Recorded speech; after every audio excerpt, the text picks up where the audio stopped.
Hello, my name is Malika Basdab. Welcome to UPfornt. On UPfornt, we take the most nagging problems and interrogate them.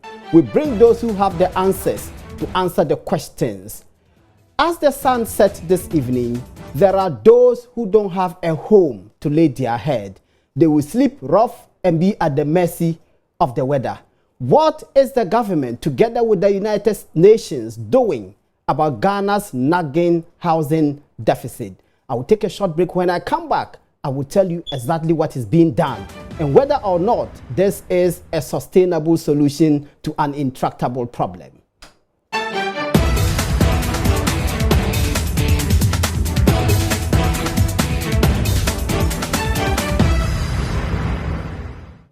Yeah, welcome back. You're watching UPfront. Today, the Vice President Dr. Mahmoud Bawumia launched what we believe will be a solution to almost 2 million housing deficit facing Ghanaians. He spoke eloquently at this event that is targeted to produce 100,000 homes within the next 10 years. Let's hear what Vice President Dr. Mahmoud Bawumia said at today's program.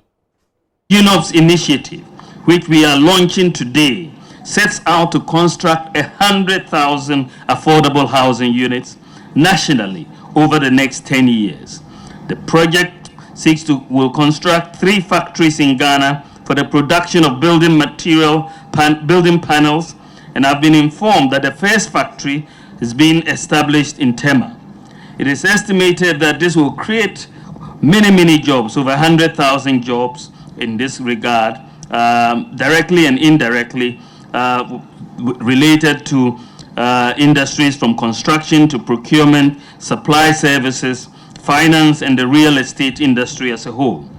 Government has fully embraced this project and would hope the same level of enthusiasm is demonstrated by the private sector in supporting this developmental agenda.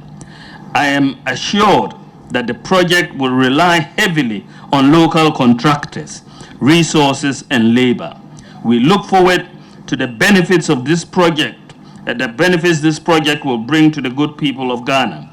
The project's objective is in tandem with the government's policy of providing adequate, decent, and affordable housing that is accessible and sustainable, with infrastructural facilities to satisfy the needs of our illustrious Ghanaians. The uniqueness of this project is the fact that the government of Ghana is supporting the Ministry of Works and Housing with UN funding, which has been secured to provide all ancillary facilities.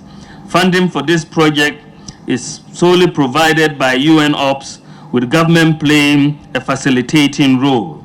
The program arrangement does not impose any financial liability on the government of Ghana and requires no government guarantees. And this is why I really agree with Great Faremo, UN Under Secretary General, that this is going to be a game changer. We are going to have over 5 billion for 100,000 homes. Such strategic partnerships that we are engaging in ably reflect SDG 17 that enjoins public-private partnerships to achieving Agenda 2030. I commend UNOPS and the Ministry of Works and Housing for not considering only the economic aspect, but also ensuring that the interests of the end users are factored into the design. They have put in place a network of well-connected, multi-use public spaces that fit with the surrounding communities.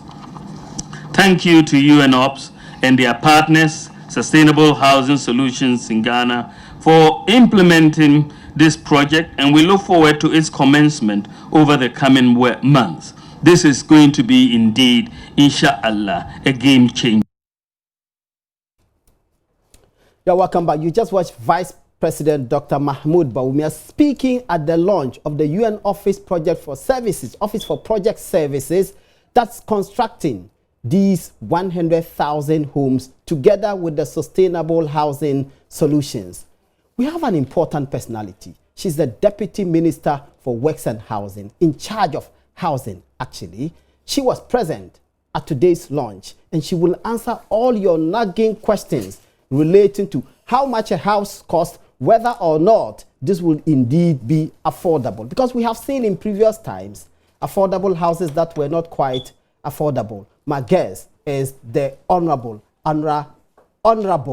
Asha Barbara AC. Honorable, welcome. Thank you. Good to see you. Good to see you too. You look good as always. Really? Yes. I thought you were going to say I look tired. No, you look good. Thank you. How was the event? Great. Are these affordable houses? Thank you very much. And thank you for the opportunity to be here. I am Barbara Asha AC. And please permit me to say good evening to the good people of Cape Coast, my constituents. Today is my mom's birthday, Mrs. Victoria Asha. Happy birthday, Mom. And Mr. Ahim, popularly known as Wiribi. Oh. Yes, that's my financier. Say good evening. Member of Parliament. Yes. We expect that to happen. Yes. So thank you. Let's talk Today is a very great day. Yes. Because moving to the Ministry of Works and Housing has actually changed my life and my perception about housing completely. Why? When I was in education, I felt that everything is about education, everything is about plentiful food. But when you have quality education, you have free senior high school education, when you have food and you do not have a place to lay your head, what are you going to do? It is a constitutional right of everyone in this country to have a very good place to lay your head, where you call your home. And this government is poised to ensuring that we deal with the high housing deficit we have in this country. I was shocked when I realized that we have a huge housing deficit of about 2 million. Yeah. Can you imagine that? People sleep on the road, streets, and you know how vulnerable they could be. And so we are very poised to ensure that with that kind of mandate that the good people of Ghana has given us, we want to erase that deficit. So we have set goals, set targets, strategic target that from now to the next 8 years. So if every year we are looking at about 200,000. Yes, yeah, because in about supposed 8 to do 150,000. Yes, let's peg yearly. 200, 150 to 200. Then in about 8 years, we would have cleared that deficit. But of course, you know, we cannot do it all by ourselves. And this government encourages public-private, kind of partnership. And so we were very excited when UNOPS came on the scene. What makes this initiative different from all the others is that usually before you roll out such policy, you need a guarantee from the Ministry of Finance. Sometimes you are very poised to start, the project, but until you have the guarantee, then you do not know how the payment is going to be, what goes into it, that kind of thing. Sometimes it delays, the whole process. But with UNOPS, we do not need any guarantee. And because the $5 billion is available. It is available, and you do not need, the guarantee from the government as well. They don't need it. They have the money, so they don't need that. It is only when you're waiting for the guarantee, that is when sometimes walk us through the conception of this project. How did it come into being in the first place? That the UN Office for Project Services, together with the Sustainable Solution Housing Solutions, is putting this project here. And of course, we know that it's not only in Ghana, it's happening in other African Absolutely, countries but it's so huge here. They are looking at 100,000. And now the first phase, we are looking at 650,000. 6,500. 6,500. That's what the Vice President. Yes, 6,500. So walk us through, how was this conceptualized? Well, when the agreement was signed, I wasn't there, but it was between the Ministry of Works and Housing and then UNOPS. I think it was signed in the United States of America. And this is all, like I said earlier, to encourage the private sector to also come in to help us to support the government to roll out the affordable housing policy. Now, you always talk about affordable housing, housing. My first question to you was, how affordable is this? You said that this is a 100,000 home project. Yes, please. The total sum is $5 billion. Yes. If I do a cursory calculation, divide 5 billion by 100,000, I get $50,000.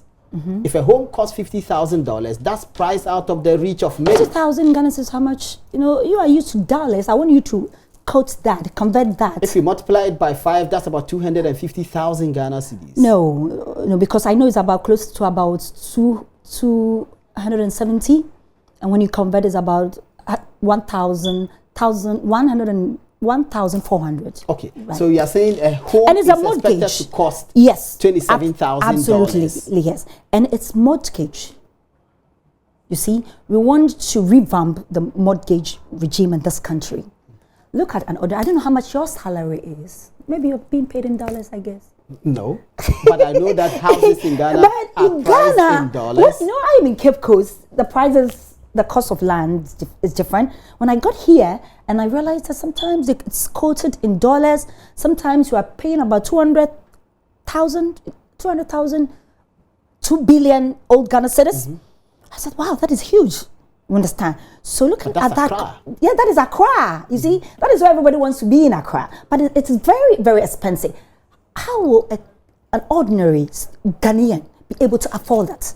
Assuming you're a public servant, you're taking about 2,000 Ghana cedis, 3,000 Ghana cedis. How will you be able to, to provide that? That is why, you see, this government is so it's so committed to ensuring that we make life easy for the ordinary Ghanaian.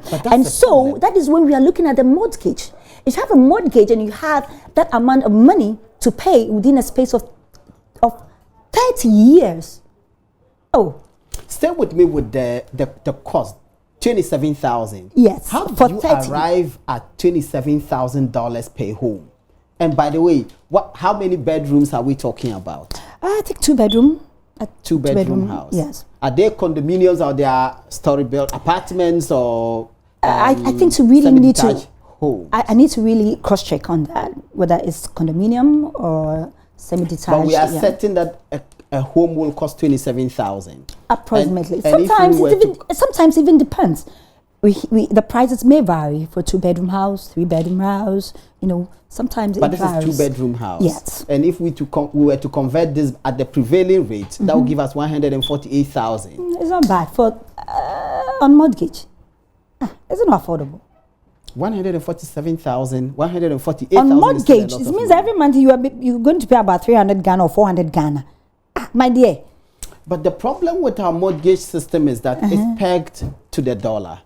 Okay. And given that we know that our city usually sometimes is unable to hold its own against the dollar, once the city depreciates, it has heavy cost on the person, the mortgagee. I agree with you, but the government wants to make it as affordable as much as possible. So if this government would have to subsidize, we are committed to doing that. Are you saying the government would at some point in time subsidize? Is that feasible? It is feasible.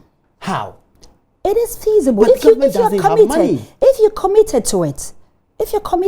Because we need to also encourage people to own their houses. So we are very committed. If the government had money to subsidize, the government wouldn't be running to the UN and signing this agreement for these houses to be constructed under the UN Office for Project Services. You see, we have a vision. We believe that this country, if run properly, is not a poor country. With that kind of vision that the president has, moving Ghana beyond aid, it means that we know that we are not poor. If we do not manage our resources well, that is what will happen. Honorable. So over the years, we are saying that we're going to make sure that is where we're going to check corruption, which the president is doing.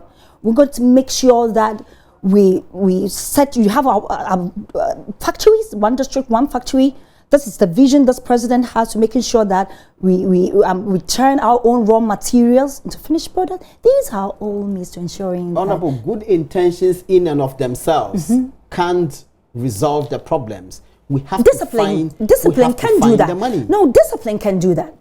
Discipline. If you're disciplined and you are able to manage your resources well. I mean, let's go back to when we started the free senior high school education. Once you have the will, it would seem that those in government be always optimistic, be positive, run to free SHS because no. What I'm trying to say is that when you have the will, There will always be a way. When you want to make housing affordable for your people, there will always be a way. These the first houses that are being built, the 6,500, in what period do we expect them to be completed? Let's look at next year, December. That's because they're going to in a few months. They should, yeah, because from now till next year, December, I'm sure they would have, because they are very, very much serious. They're using our own contractors. Supervision is going to be strong. They're going to make sure that they employ our own artisans and all those things. So looking from now till and we are the next starting year. these 6,500 in Amasaman. Why Amasaman? They are ready, and we're going to look at other places too. Also in the capital. Not capital. Okay. Capital. Yes, we're going to spread it across the country. So we are going to do this in just as we're doing for our affordable housing policy. So whilst we're running this, that doesn't mean that we are not doing anything else, because we are looking at approximately about 150, 200, like you said, rolling out affordable housing units. So whilst we're doing that, as we sit in the office, day in and day out, people are bringing their proposals. It's nice to see a lot of our local contractors. I'm really very excited because I want to see our local contractors as well, involved in. Do they have the capacity? Policy. Well, sometimes they don't. So sometimes they liaise with some other companies that have the capacity. Now, I was telling you that when I take the 5 billion and divide it by the number of homes, I'm getting a very high amount. Apart from just the homes, what other facilities do we know are coming with this project? Usually, I know there's going to be some factories. I think the Vice President mentioned yes, it, about 3 of them. Yeah. Yes, where some of the materials will be produced here. And that will also create jobs for, our young people. Talking about an era where sometimes we say unemployment is high. We need to come up with some other interventions that would alleviate the high unemployment rate. Let's talk about existing housing policy. You talk about your government's commitment to dealing with the housing deficit. Absolutely. And that the launch of today's program by the UN Office for Project Services is the beginning of dealing with that housing policy. You've been in power for almost 3 years. There doesn't appear to be anything substantial that your government, led by your ministry, is doing in terms of housing. Thank you very much. You just don't get up and roll out a policy. So many things go into it. Per our national housing policy, you need to even involve your stakeholders. You need to bring the private sector on board. You are looking at the slums. There's so many things that our national policy, housing policy, talks about, and so that should be your focus whilst you roll out the affordable housing policy. It's taking too long, some would say. Don't worry, because it takes time. But at the end of the day, because when you have a manifesto, you are going to be assessed after your tenure. So after your tenure of office, if you are not able to do that, then that is where you have to ask questions, because we are dealing with so many things. I'm sure we'll come to that. Some abandoned projects here and there.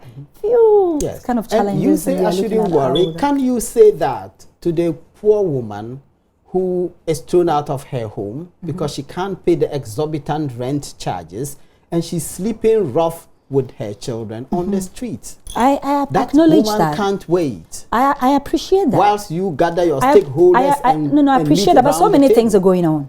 You see, but sometimes it's the affordability. You are talking about affordable housing. But that's what state housing. You provide affordable houses. Yes, state housing is doing that. As the last time we went round to look at some of the abandoned ones, just in Cape Coast, Accra, and all the other, Kumasi, and so many cities, we have some of these projects going on. So I want to finish some of these ones as well. Well, they might not be as affordable as we are talking about. That is why we are also poised to making sure that with some of the abandoned ones, for example, some of the abandoned projects in Koforidua, Wa, Tamale, Pony, Asakori, Mampon, we're trying to make sure that state housing steps in, we finish up completely, and then start selling. Let's go back to the abandoned houses you just spoke about. The Kufuor government started the housing project at the time. Hackman Owusu-Adjumani, who was the Works and Housing Minister, said that the target was to sell a house at $12,000. $12,000. That was the target then. Yeah. By the time the Kufuor government left office in 2009, none of those houses was completed. And for 8 years, the previous government eventually said they were going to give them to Senate. That didn't happen. What's happening with those homes? So who do you blame? I'm not looking for anybody to blame. I'm just asking you what is happening to the affordable housing units that were started by the Kufuor government in all of the areas that you have mentioned, Pong, Tamale, Kumasi, and all of these areas, Asokoro Mampong, all of those places. Thank you very much. Per our constitution, when I've forgotten the article, but when a government initiates a project, it is expedient on the other government to continue. So I wish to commend the former president, President Kufuor, for having such a vision to making housing affordable. Except so we that they were not completed. We thought, you know, sometimes when you are in power, you don't know they're going to go. Sometimes. So maybe we never thought that, you know, we're going to, you know, leave power, or the government we're going to hand over. You know that you have 4 years. I mean, no, you said 8 years. You are giving 4. No, I'm saying you indicated 4 years. When you are elected, you are giving a mandate no, of 4 years. No, but when you start a project, if it is renewed, you get another 4 years. Yes, sometimes it's when definitive. But the constitution even indicates that when you don't finish, so sometimes you may start a project and you don't finish. So the MPP may initiate a project, they may not finish. It is expedient on the MPP or the whatever to continue per what the constitution says. So we were thinking that they would continue, but it didn't happen. That is why we have taken it upon ourselves to making sure that we look at Asokoro Mampong, we look at, I think, Tamale Owa, and is it Paning, and Seglemi, the almighty Seglemi. What happens is that if a government rolls out such a policy and is not able to finish, and you bring in some of these companies, sometimes what is supposed to be affordable, we defeat, you know, that purpose of making housing affordable. That is the disadvantage, you see. So what we are doing is that I know that the ministry has we've had quite a number of meetings with the Ministry of Finance, and we spoke with Republic Bank and the Carl Bank, and they're all ready to step in to support us to finish and complete all these projects. But we'll hand it over to the state housing, but we're making it as affordable as much as Honorable, possible. these are houses that were started under Kufuor. They must have been started in 2005, 2006, some of them 2008. I think 2006. Now, it's been more than 10 years. In fact, it's been close to 15 years since those houses were started. It's still not complete. Do you sincerely believe that any of those houses can sell at $12,000 today? Well, let me do my investigation. Because it is not practically possible. Yeah, this figure that you are quoting, I'm not even sure. Yes, that's what I want to go. Announced. Yes, I want to go back. The house was estimated to cost $12,000. $12,000 is how much now? $12,000 at the time. $12,000 today multiplied by 5. But I think some paid. There might have been some agreements, and I need to go back to check those agreements, and then I'll get back to you. Yes. So the point I am making is that if at the time they started this 15 years ago, it can still cost $12,000. But it depends on the agreement. Because it depends on the agreement. Assuming that you're rolling out, you write to the maybe state housing that I want this structure. Okay, it goes for 12 this and that, and something happens, they are not able to finish. You are not to be blamed. So it depends on the agreement at that time. So if it stands, then you should be able to do that for them. That's what I believe. I don't know what might have pertained during that time. But if there was an official agreement that it's 12,000, I don't think it is your fault. Unless there wasn't any agreement. If there wasn't, and it's like, we are now going to sell, there wasn't any commitment, well, it might change. But if there was that agreement and there was some form of commitment, maybe sometimes they might have even made some payments. The houses were not leased apart from 200 of them, that were You will look leased at to what is police affordable officers. now. The point I'm making is, apart from 200 of the houses that were leased to police officers in Accra, the rest of the almost 5,000 units were not leased. And I'm saying to you that today, those houses certainly cannot cost 12,000. Yeah, but yes, so we'll make it what is affordable now, because there wasn't any commitment. Unless maybe I'm not getting you. The point I'm making is wasn't that leased at when all. you compare that to the 27,000 that you are quoting today for the houses that are going to be built by the Sustainable Housing Solutions, if you compare that, how certain are we that just as happened in the Kufuor housing, this one, by the time they are completed, the price will still be 27,000? No, you're missing two different things. You see, I was thinking that maybe there was some form of commitment. For example, at 12,000, and maybe I give you two. The agreement is that on completion, it's going to cost 12,000. That's what the government said. And it's on paper. That will be the cost of the home. It is on paper. But sometimes when those agreements, I mean, there wasn't such agreements, sometimes it could change. Let's talk about the elephant in the room. Saglemi. What's happening there? Saglemi. Well, thank you very much. The Committee on Housing in Parliament visited Saglemi. I was with the team. Yes, and when we came, sometimes it's interesting. So I thought we all had that understanding that everything was clear. But then when we came back and the whole issue of the Saglemi, let me call it saga, all started. Because per the Ministry of Works and Housing, there was a loan agreement between Parliament and, let me take my time and break it to syllabus, right? Constitutora OS. Yeah, sometimes okay. I need to break it into syllables. It's a complicated name. Yes, Constitutora OS. And they were supposed to provide 5,000 houses for 200,000. $200 million. So 500 for 500,000 5,000 housing units at a cost of 200 million. Of 200 million. But then when we took over, we saw, I think, about 1,000 or so, 1,002 or something. 1,412. Yeah, I'm not too sure about the figure, 1,000, which was not up to the figure. And then the money still stands the same. So that is when the minister, wasn't too clear about this whole issue.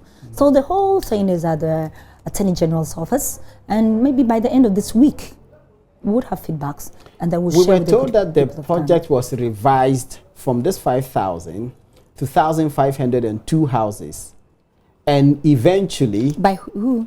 That's what we were told, that your minister Atachia made this comment in Parliament, that by the documents available to him, instead of 5,000 homes, the then minister... Then we have 1,000. Yes, the then minister revised the contract sum, revised the number of houses to be built by the contractor to 1,502. And even then, only 1,412 have been built. But you can do that. If Parliament has agreed on a loan, you can just sit back and then take the law into your hands and demonstrate. You need to go back to Parliament. So once Parliament has approved, then you cannot say that, okay, because per Parliament's approval, it was 200 million, 200,000, 200 million. Sometimes I get a little bit confused, for 5,000. So if there's anything that you want to do, you want to amend it, you want to change anything, then you have to go back to Parliament. But it wasn't done. That is why the minister felt that. Then you should go to the Attorney General's. Yeah, and then what is the Aegis department doing about this? I will give you the feedback by the close of this week.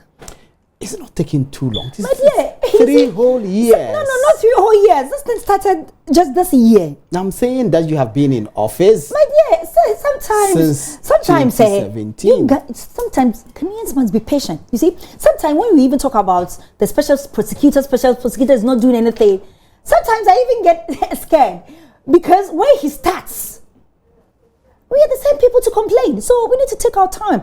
Because let me tell you, let me use myself as an example. When I was in education, I was almost everywhere talking about the policies of TVET and other things.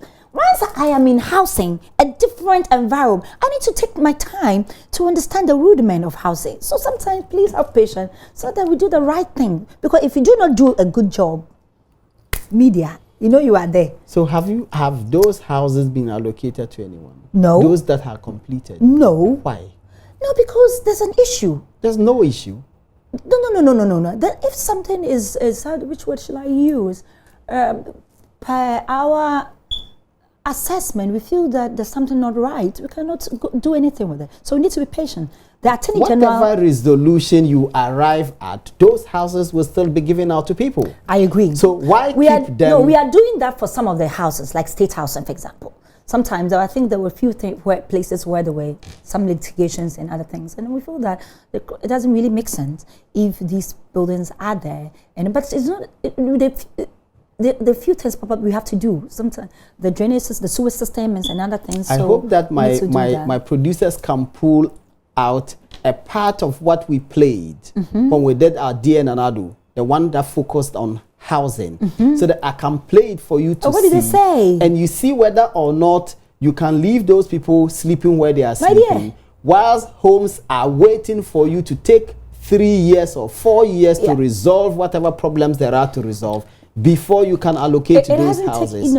That is why we are looking at all the others. We want to make sure we complete Koforidua. We want to make sure we look at WA. And some contractors have brought some designs and other things. So please, let's be patient. I agree and I appreciate and I acknowledge, and this government acknowledges, the huge housing deficit, the challenges that we're going through. But we also have to do the right thing, my dear. But how is doing the right thing affecting if you are in a building and you know there are, for example, you are going to build on the land and you know there are litigations. But this is not land. The houses have been built. And the state is not complete. For them. It's not really complete. There are a few things that we have to do, like the sewage. 1,412 are complete. I was there. You need to work on the sewage system. When you go, how do you use the toilet?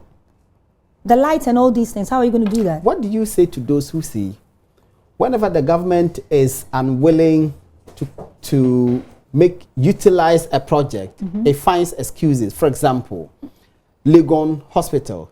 When the Legon Hospital was locked up, one of the excuses that were given, there's no standby generator. Really? Our colleague went to Legon and went to the hospital and proved that there was a standby generator. Why not? So when one person staged a demonstration, eventually the hospital was opened. What do you say to those who say these are just excuses that you are giving because you don't want to open up the homes so that John Mahama can take credit for completing a housing project? What will we gain? We don't do that.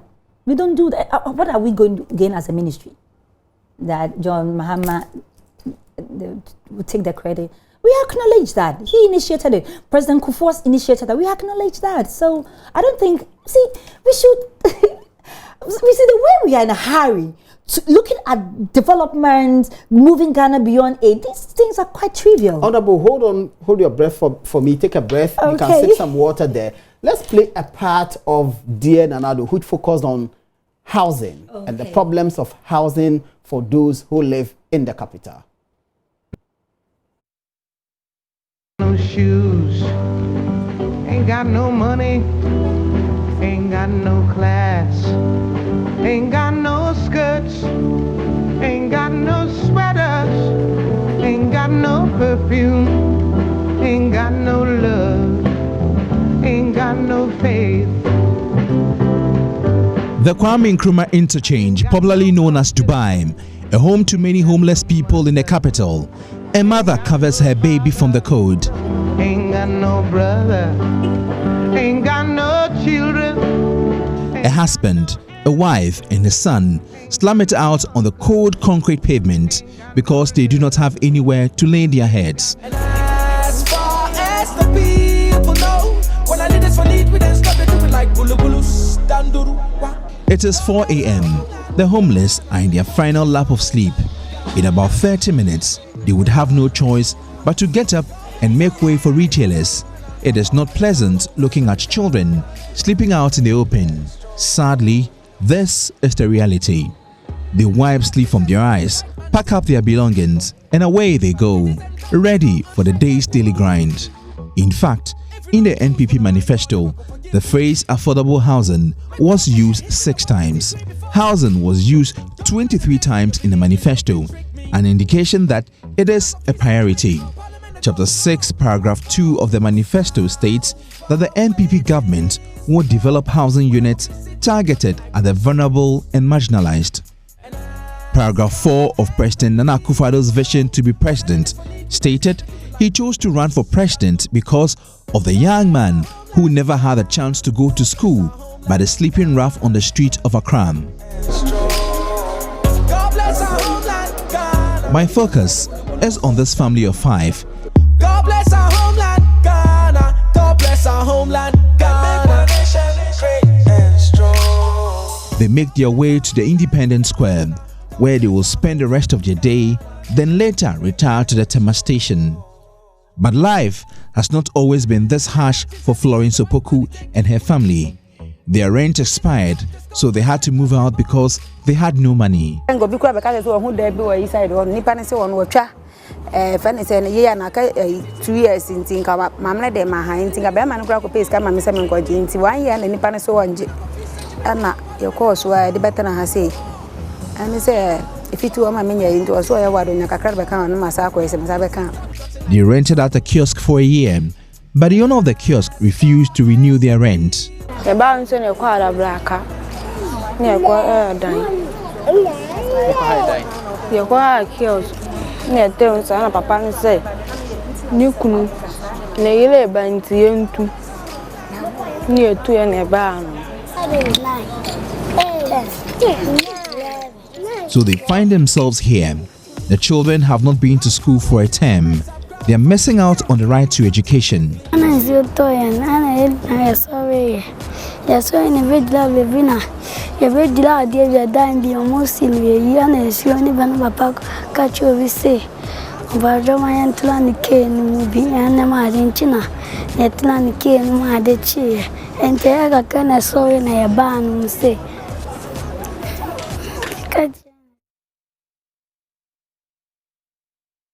Yeah, welcome back. You're watching Upfront. That's just a bit of what we compiled to give you an illustration of the seriousness of the housing problem in Ghana.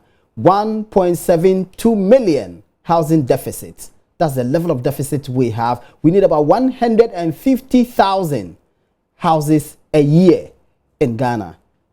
Unfortunately, we are doing less than 50%. In fact, we are doing about 40% of that. It's about 60,000 homes every year. When are we going to reach the stage where we can do 150,000? My guess is the Honorable Deputy Minister, Barbara Asha AC. Honorable, what can you tell those you just heard and saw on that video? Thank you very much. Of course, it's sad sometimes when you go through the streets of Accra and you find young people sleep on the streets. But then we need to look at this critically. It's quite, debatable. Are these people there because they can afford, a house or a home? Them. No, yeah. Sometimes it's as a result of urbanization. And I think UN, there was a research that indicates that by 2020, about 70% of the young people will move to the urban areas. I'm not sure if I got the figures right. So sometimes people move maybe from different countries because they all want to be in the cities. Duty of the government is to plan for that. That is what we are doing. But it seems all successive governments have failed. Yes, if successive governments have failed, we will not fail. This government led by His Excellency, the President, with our able, Honorable Atta Achia, and able deputies, Honorable Eugene and myself, will make sure that we do not fail. I'm just pointing out to you that in your first term is almost ended. You haven't built one house. Let's look at next year. Assess by the end of next year. Looking at this, that is when we're dealing with some live in the slums. Some, when they're evicted, they go back. So these are all issues because they don't have a decent place. Some have decent, but they want to be in the cities too. So you cannot this video that you showed, you cannot fully conclude that they are there on the streets because they cannot afford. Because even if it's an affordable house, they live in Accra, Honorable. But they can afford a place in Accra. Yeah, because sometimes a lot of people also want to be in the cities. Yes, that is their choice. Your job is to plan for them. And that is what we are doing. So we'll do that. I empathize with them. That is, I mean, this government empathizes with them. But it's also a process, so we're following that process. Last year, the finance minister announced a certain policy that he believed was going to help in, it was actually a pilot national mortgage and housing financing scheme that he said was going to be unveiled in August last year. It doesn't seem that... That is what we're doing with the UNOPS too. Like, this is just the beginning, the mortgage system, where we want to even create a fund where we can, money could be contributed into it, sometimes from our pension schemes, sometimes from institutions. Sometimes I think there are quite a number of groups that probably would have to contribute into that. Then we'll use that as a collateral and then introduce the mortgage regime, where that is what will enable us to give out the houses and then give them time, maybe about 20 years, 30 years for the people to pay. So this is just the beginning. Let's talk about even those who have housing.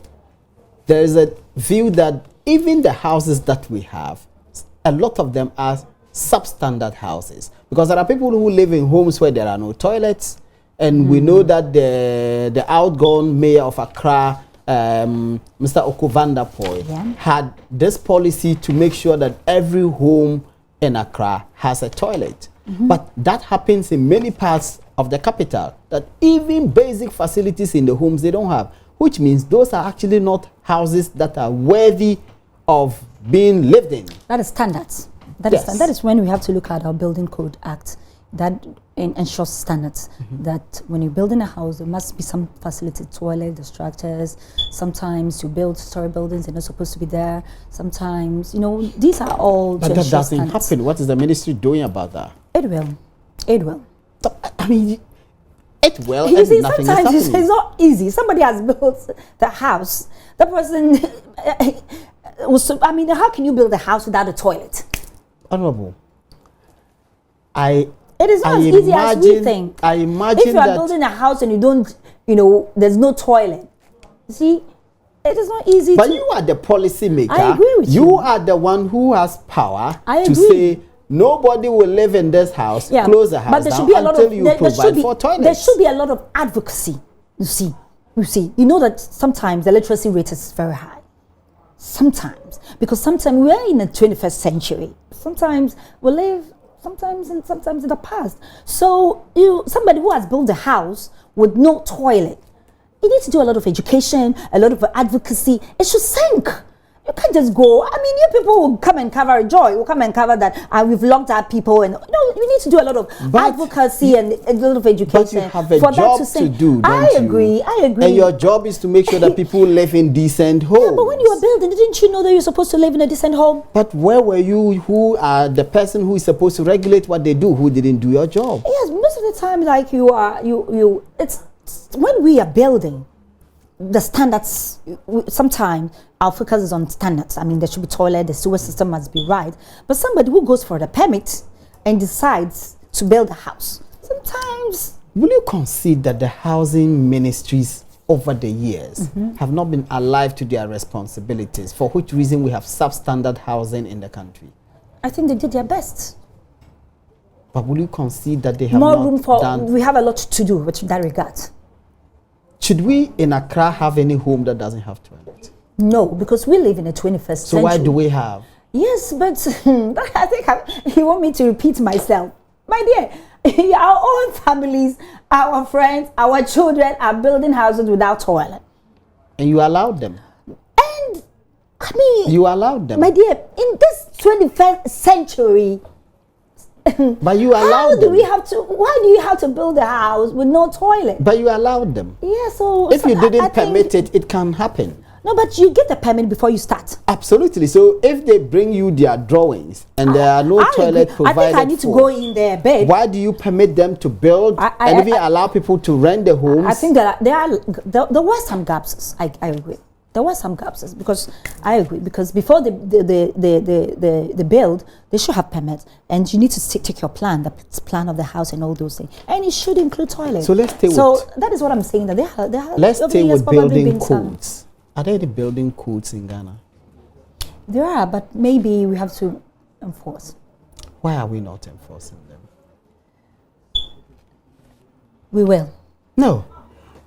Honorable, you are in office for almost 4 years. Oh, are you talking about this government? Yes, I'm talking about this government because you, for the time being, are in charge of the affairs of the state. We will ensure standards. We will. How?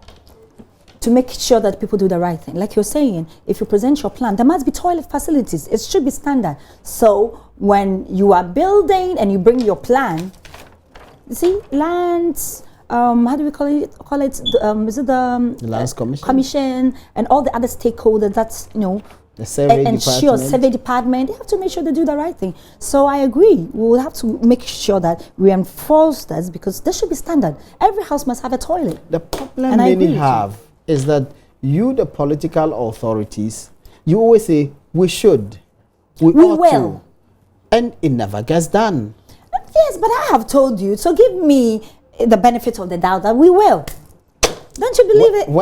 When can I come back to you we'll and find out from your ministry what you are doing in terms of building code? Yeah, I think let's look at by the close of the year, because like I was saying, the building code, there were some amendments. We're supposed to making sure that we enforce that, and I agree with you. So over the years, I think we probably something went wrong. What we're supposed to do, what some people who are be paid were supposed to do and not doing. We have to ensure that it is done to ensure standards. Are you liaising with the local authorities, and I'm talking about metropolitan, municipal, and district assemblies, to ensure that building codes are respected? Absolutely. Absolutely. So let's give ourselves time, and I will update you on that. Why is it also that the Lands Commission, the survey department, all of this, when they issue permits, do they do that with recourse to your ministry? Permit? Yes. Like when the local authorities issue permits for construction, do they do that with recourse to you? I can't, I'm not too sure about that. But I know that they ensure that they give permits, but I haven't really taken time to see the collaboration in here. But I'm not too sure about that. I don't want to say something and then later on I go back and it's different. Let's talk about planning. It would seem that all our cities are not planned at all. Yeah, per the policy, it's true. It's true. If I had my way, we would upgrade, most of our slums, and it is in the national policy. It is our responsibility and our duty that we upgrade the slums areas. That is why I think in the course of the year we spoke about the NEMA. Absolutely, and I was coming to NEMA. The NEMA. What's the plan? Upgrading. The plan is to upgrade NEMA. How? To a world standard. And what we're going to do is that we're going to partner with the private sector, and we'll relocate those there. And you just proposes. This is a phantom idea. It's fanciful. Why do you think it's fanciful? Why? When you say something is fanciful, can you explain, please? It's fanciful because it is something you will not do. It's not achievable. Why do you think so? Let me remind you. Why are you pessimistic? Honorable. Yes, my dear. When the Kufuor government wanted to relocate the people at Fadama, the current president, who was Attorney General, said to the Kufuor government, the cabinet, that the political costs were too heavy to bear. Really? Yes. Well, let me talk about then Attorney General said the political cost of removing the people at Fadama to where? Was to move them from Fadama to where? They were being moved. It was a decongestion.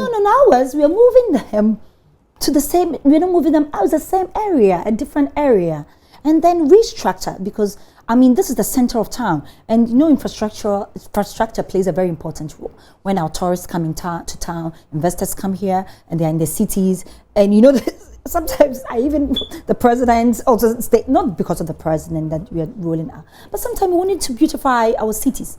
You understand? So now that we are moving them, in my local language, there's this statement: if you are in a slum and somebody wants to take you and then give you a nice place. How is that going to work? So people have their land. People have their land. They settle on their land. They have their own space. They have registered it. They own it.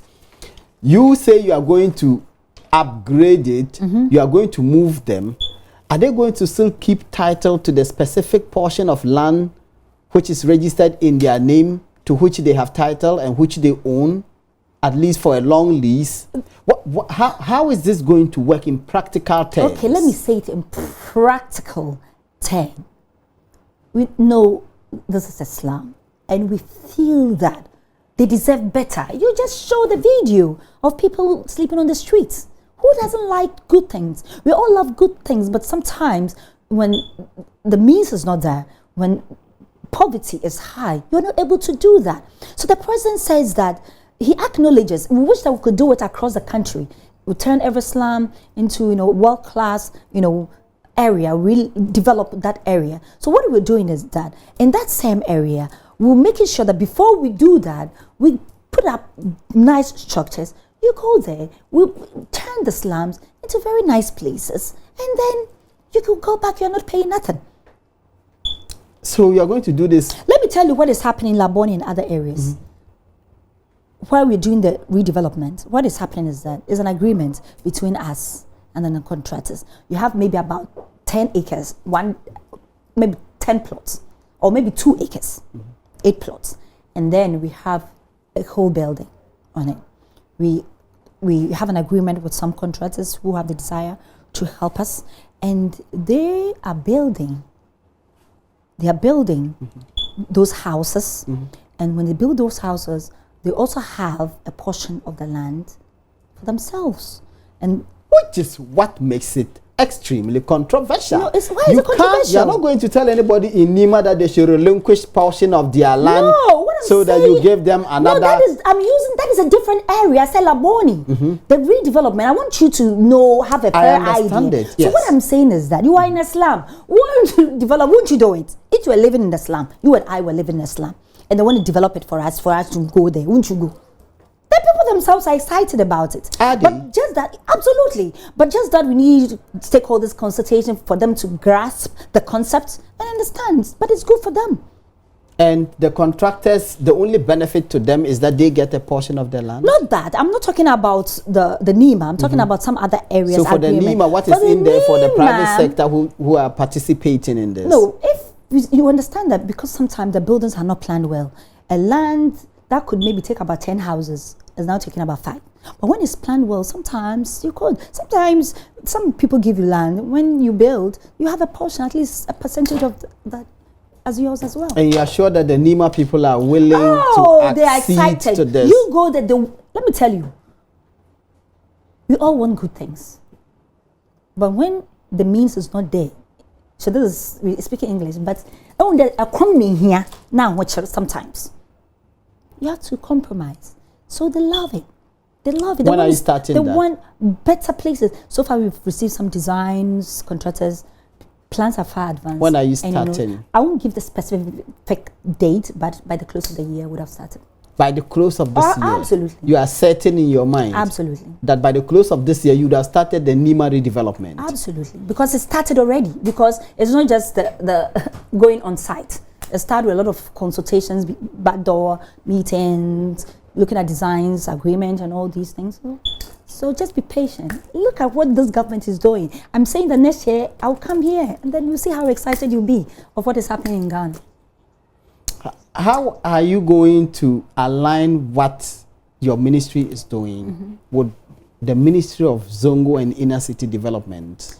Well, when we are talking about development, sometimes we need to do a lot of consultations, stakeholders consultations and other things.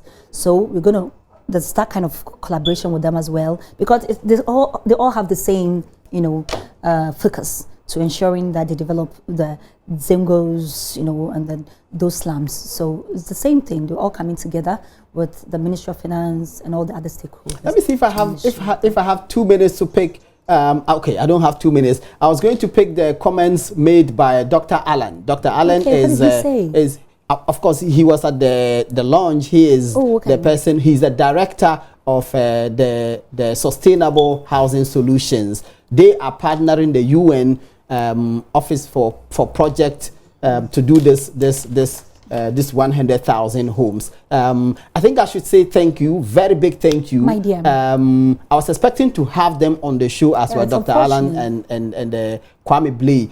They are with the UN. I wanted to have them on the show. Unfortunately, they couldn't come. But it's been an honor. It's an honor to Barbara. I wish you could just give me a second, because the affordable housing, we are rolling it out across the country. That makes me excited. So we should all get on board. Remember what the president said. Nobody should be a spectator. So if you have the land, release it. Ochehene did that. Cape Coast, we did that. My chiefs, they did that. Santehene, thank you. Kudos. We all love what you do. Amasaman, you see what you saw today? We all want us to help. We all have to come together to develop Ghana. Thank you. Nobody should be a spectator. Thank you. Thanks for the opportunity. Thank you, Honorable. That's the Honorable Deputy Minister for Works and Housing, Barbara Asha AC. She's also a member of Parliament. You've been watching Upfront. My name is Malik Abbas Dab. God willing, tomorrow we'll bring you another edition of the show. Bye-bye.